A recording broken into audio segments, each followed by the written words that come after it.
الشيطان الرجيم بسم الله الرحمن الرحيم الذين آمنوا ولم يلبسوا إيمانهم بظلم أولئك لهم الأمن وهم مهتدون.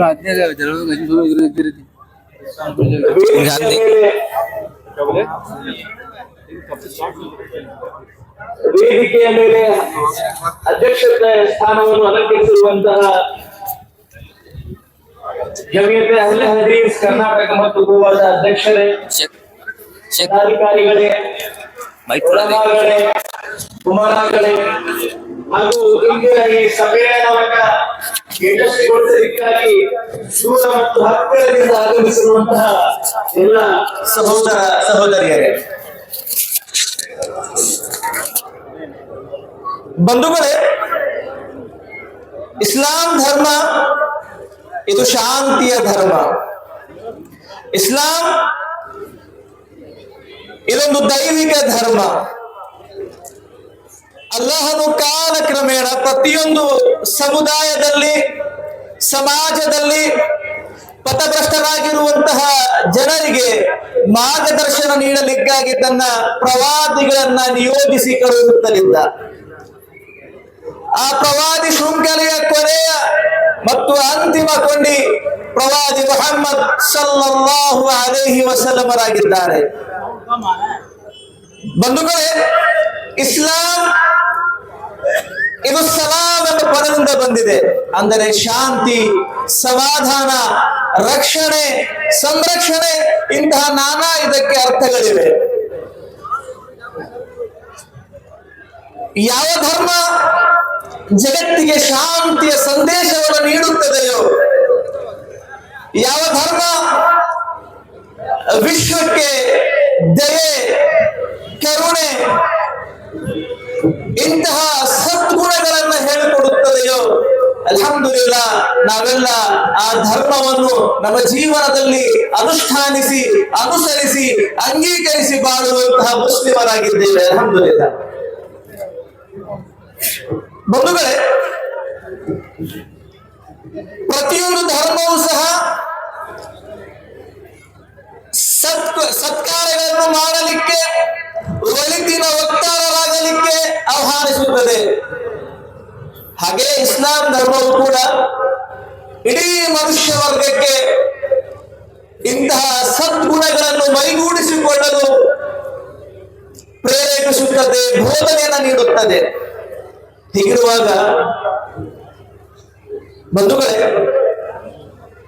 ನಾವೆಲ್ಲ ಮುಸ್ಲಿಮರು ಇಸ್ಲಾಂ ಅನ್ನ ನಮ್ಮ ಜೀವನದಲ್ಲಿ ಅನುಷ್ಠಾನಿಸಿ ಬದುಕಲು ಪ್ರಯತ್ನಿಸಬೇಕು.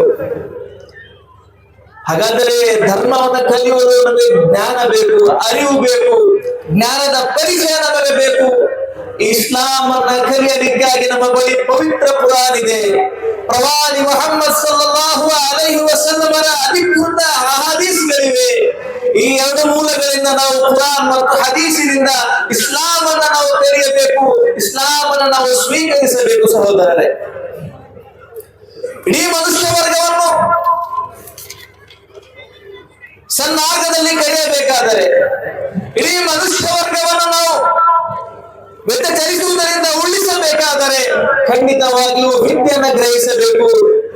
ಸರ್ವಜ್ಞವರು ಹೇಳುತ್ತಾರೆ, ವಿದ್ಯೆ ಕಲಿಸದ ಗುರು, ಬುದ್ಧಿ ಹೇಳದ ತಂದೆ, ವಿದ್ಯೆಯನ್ನು ಬಂದು ನೋಡದ ತಾಯಿ, ಈ ಮೂವರು ಶುದ್ಧ ವೈರಿಗಳೆಂದ ಸರ್ವಜ್ಞ.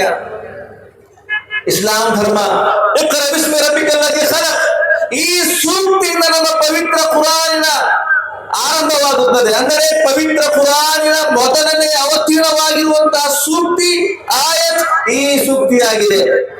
ಯಾವ ಧರ್ಮದಲ್ಲಿ ವಿದ್ಯೆಗೆ ಇಷ್ಟೊಂದು ಮಹತ್ತರವಾಗಿರುವಂತಹ ಪ್ರಾಧಾನ್ಯತೆ ನೀಡಲಾಗಿದೆ, ವಿದ್ಯೆಗೆ ಇಷ್ಟೊಂದು ಮಹತ್ವ ನೀಡಲಾಗಿದೆಯೋ, ನಾವು ಆ ಧರ್ಮದ ಅನುಯಾಯಿಗಳು. ನಮ್ಮ ಬಳಿ ಎಷ್ಟೊಂದು ವಿದ್ಯೆ ಇದೆ ನೋಡಿ, ಧರ್ಮದ ವಿದ್ಯೆ ನಮ್ಮ ಬಳಿ ಇದೆಯೇ? ನಮ್ಮ ಬಳಿ ಅಧಿಕ ಹೆಚ್ಚಿನ ಜನರು, ಅಂದರೆ ಮುಸ್ಲಿಂ ಸಮಾಜದ ಪೈಕಿ ಒಂದು ದೊಡ್ಡ ಸಂಖ್ಯೆ ಕುರಾನ್ ಅನ್ನು ಓದಲಿಕ್ಕೆ ಅವರಿಗೆ ಆಗುವುದಿಲ್ಲ, ಪ್ರವಾದಿಯ ಚರ್ಯೆಯನ್ನು ಓದುವುದಿಲ್ಲ. ಆದರೆ ಅವರೆಲ್ಲ ಒಳಿತಿನ ವಕ್ತಾರರು, ಅವರೆಲ್ಲ ಕೆಡುಕಿನಿಂದ ತಮ್ಮಷ್ಟಕ್ಕೆ ತಾವು ಉಳಿಯುವಂತಹ ಜನರನ್ನು ಹೇಳುತ್ತಾರೆ. ಹೌದಾನೆ? ಇದೇ ರೀತಿ ಪ್ರತಿಯೊಂದು ಧರ್ಮದಲ್ಲಿಯೂ ಸಹ ಜನರಿದ್ದಾರೆ. ಪ್ರತಿಯೊಂದು ಧರ್ಮವೂ ಸಹ ಈ ಮೂರು ಮಾತುಗಳನ್ನ ಪ್ರತಿಪಾದಿಸಿದೆ. ಮೊದಲನೆಯದು ಜೀವದ ರಕ್ಷಣೆ, ಎರಡನೆಯದು ಸಂಪತ್ತಿನ ರಕ್ಷಣೆ ಮತ್ತು ಮೂರನೆಯದು ಮಾನ, ಗೌರವ, ಸ್ಥಾನ, ಇದರ ರಕ್ಷಣೆ. ಅದಕ್ಕಾಗಿ ಇಸ್ಲಾಂ ಧರ್ಮವು ಕೂಡ ಬಂದಿದೆ.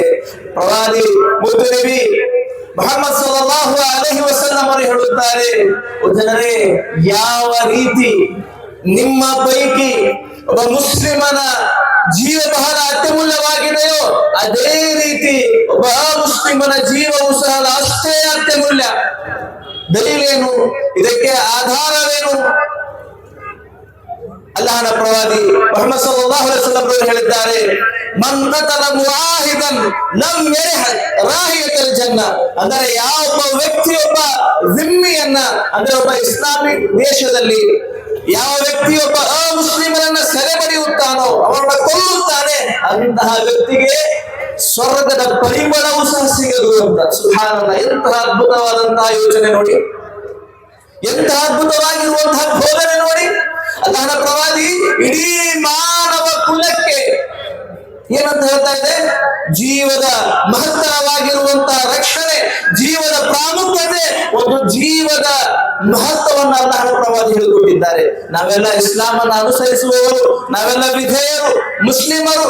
ನಾವು ನಮ್ಮ ಜೀವನದಲ್ಲಿ, ನಮ್ಮ ಜೀವನದ ಪ್ರತಿಯೊಂದು ಹಂತದಲ್ಲಿ, ನಮ್ಮ ಜೀವನದ ಪ್ರತಿಯೊಂದು ಮಜಲಿನಲ್ಲಿ ನಮ್ಮ ನಿಲುವು ಹೇಗಿದೆ, ನಮ್ಮ ಆಚಾರಗಳು ಹೇಗಿದ್ದಾವೆ, ನಮ್ಮ ಕೃತ್ಯಗಳು ಹೇಗಿದ್ದಾವೆ, ನಾವು ಏನು ಪ್ರವಾದಿ ಮುಹಮ್ಮದ್ ಸಲ್ಲಲ್ಲಾಹು ಅಲೈಹಿ ವಸಲ್ಲಂ ಹೇಳಿ ಮಾಡಿ ತೋರಿಸಿ ಕೊಟ್ಟಿರುವಂತಹ ಆ ಸನ್ಮಾರ್ಗದಲ್ಲಿದ್ದೇವೆಯೇ? ಒಮ್ಮೆ ಈ ಪ್ರಶ್ನೆ ನಾವು ಪ್ರತಿಯೊಬ್ಬರು ನಮ್ಮಷ್ಟಕ್ಕೆ ನಾವು ಕೇಳಿಕೊಳ್ಳಲೇಬೇಕು ಸಹೋದರರೇ, ಬಂಧುಗಳೇ.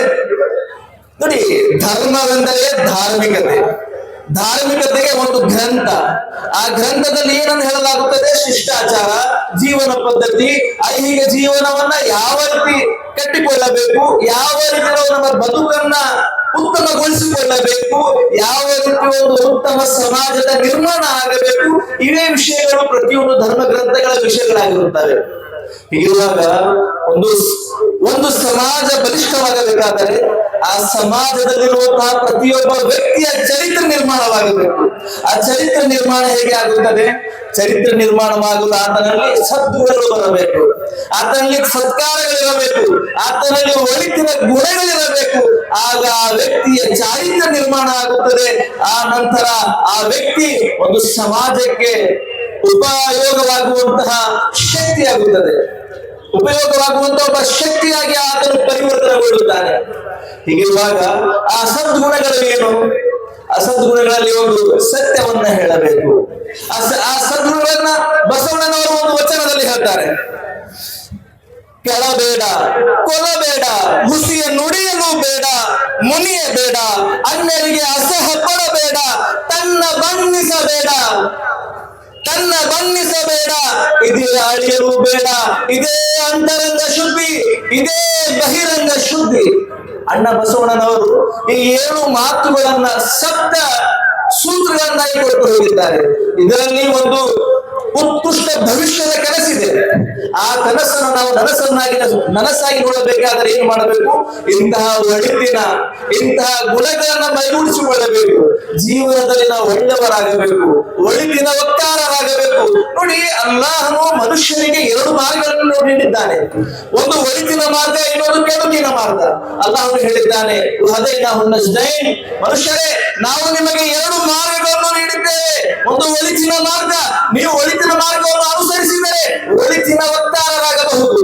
ಇನ್ನೊಂದು ಕೆಡುಕಿನ ಮಾರ್ಗ, ಆ ಮಾರ್ಗವನ್ನು ಅನುಸರಿಸುವುದೇ ಆದರೆ ನೀವು ಪಥಭ್ರಷ್ಟರಾಗುತ್ತೀರಿ, ನೀವು ವ್ಯತಿಚಲಿಸುತ್ತೀರಿ, ನೀವು ಸನ್ನಾರಿಗಳಾಗಿರಲು ಸಾಧ್ಯವಿಲ್ಲ. ಹಾಗಿರುವಾಗ ನಾನು ಮತ್ತು ನೀವು ಪ್ರಥಮವಾಗಿ, ನಂತರ ನಮ್ಮ ಮನೆಯವರು, ನಂತರ ನಮ್ಮ ನೆರೆಹೊರೆಯವರು, ನಂತರ ನಮ್ಮ ಸಮಾಜದವರು, ನಂತರ ನಮ್ಮ ಸಮಾಜದ ಪ್ರತಿಯೊಬ್ಬ ವ್ಯಕ್ತಿ ನಮ್ಮ ಮೇಲೆ ಎಂತಹ ಒಂದು ಜವಾಬ್ದಾರಿ, ನಮ್ಮ ಮೇಲೆ ಎಂತಹ ಒಂದು ಹೊಣೆಗಾರಿಕೆ ಬರ್ತದೆ ಗೊತ್ತಾ? ಅಲ್ಲಾಹನ ಪ್ರವಾದಿ ಹೇಳಿದ್ದಾರೆ, ಕುಲ್ಲುಕುಂ ಮಸ್ಊಲುನ್ ಅನ್ ರಇಯತಿಹಿ, ಅಂದರೆ ಕುಲ್ಲುಕುಂ ರಾಯಿನ್ ವ ಕುಲ್ಲುಕುಂ ಮಸ್ಊಲುನ್ ಅನ್ ರಇಯತಿಹಿ. ನೀವೆಲ್ಲ ಹೊಣೆಗಾರರು, ನೀವೆಲ್ಲ ಜವಾಬ್ದಾರಿಯುಳ್ಳವರು. ನಿಮ್ಮ ಅಧೀನದಲ್ಲಿರುವ ಪೈಕಿ ನಿಮಗೆ ಪ್ರಶ್ನಿಸಲಾಗುತ್ತದೆ. ಪ್ರಥಮವಾಗಿ ನಾವು ನಮ್ಮ ಬಗ್ಗೆ ಯೋಚನೆ ಮಾಡಬೇಕು. ಪ್ರಥಮವಾಗಿ ನಾವು ನಮ್ಮ ಬಗ್ಗೆ ಯೋಚನೆ ಮಾಡಬೇಕು. ಇಹಲೋಕದಲ್ಲಿ ಅಲ್ಲಾಹ್ ನಮಗೆ ಏತಕ್ಕಾಗಿ ಕಳುಹಿಸಿದ್ದಾನೆ? ಇಹಲೋಕದಲ್ಲಿ ನಮಗೆ ನಿರರ್ಥಕವಾಗಿ ಕಳಿಸಲಾಗಿದೆ? ಖಂಡಿತವಾಗಿಯೂ ಇಲ್ಲ. ನಮ್ಮ ಜೀವನಕ್ಕೆ ಒಂದು ಉದ್ದೇಶ ಇದೆ, ನಮ್ಮ ಜೀವನಕ್ಕೆ ಒಂದು ದೌತ್ಯ ಇದೆ, ನಮ್ಮ ಜೀವನದ ಒಂದು ಗುರಿ, ನಮ್ಮ ಜೀವನಕ್ಕೆ ಒಂದು ಅಂತ್ಯವೂ ಕೂಡ ಇದೆ. ಜೀವನ ಅಂದ್ರೆ ಏನು? ಜೀವನ ಅಂದರೆ ಸಹೋದರರೇ, ನಮ್ಮ ಜೀವನದ ಪ್ರಾರಂಭವಾಗುತ್ತದೆ ಅಳುವಿನಿಂದ. ಅಂದರೆ ಜನನದಿಂದ ಹಿಡಿದು ಮರಣದವರೆಗೆ ಇರುವಂತಹ ಒಂದು ಸ್ವಲ್ಪ ಕಾಲಾವಧಿ ಇದೆಯಲ್ಲ, ಇದೇ ನಮ್ಮ ಜೀವನ. ಈ ಜೀವನದಲ್ಲಿ ನಮಗೆ ಕ್ಷೋಭೆಗಳನ್ನು ಎದುರಿಸಬೇಕಾಗುತ್ತದೆ. ಈ ಜೀವನದಲ್ಲಿ ನಮಗೆ ನಾನಾ ರೀತಿಯ ಪರೀಕ್ಷೆನ ಕೊಡಬೇಕಾಗುತ್ತದೆ. ಹೀಗಿರುವಾಗ ಆ ಪರೀಕ್ಷೆಗಳಲ್ಲಿ ಉತ್ತಮರು ಯಾರು? ಆ ಪರೀಕ್ಷೆಗಳಲ್ಲಿ ಉತ್ತೀರ್ಣರಾಗುವವರು ಯಾರು? ಯಾರ ಫಲಿತಾಂಶ ಬಹಳ ಉತ್ತಮವಾಗುತ್ತದೆ ಗೊತ್ತೇ ಸಹೋದರರೇ?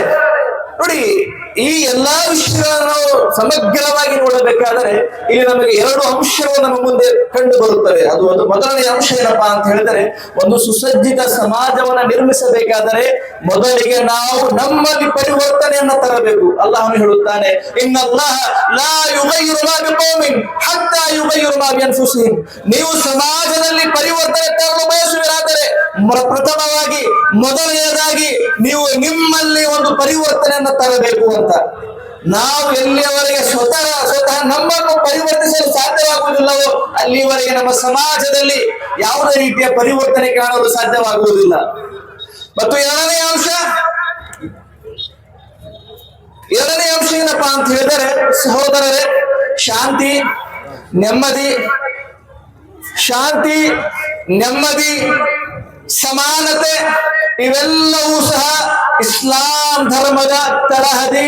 ಇವೆಲ್ಲವೂ ಸಹ ಇಸ್ಲಾಂ ಧರ್ಮ ಪ್ರತಿಪಾದಿಸಿರುವಂತಹ ಮೂಲ ತತ್ವಗಳಾಗಿವೆ. ಈ ಮೂಲ ತತ್ವಗಳನ್ನು ನಾನು ಮತ್ತು ನಾವೆಲ್ಲರೂ ನಮ್ಮ ಸಮಾಜದಲ್ಲಿ ಇದನ್ನ ಹರಡಿಸಬೇಕು, ಪ್ರತಿಯೊಬ್ಬರಿಗೆ ತಲುಪಿಸಬೇಕು.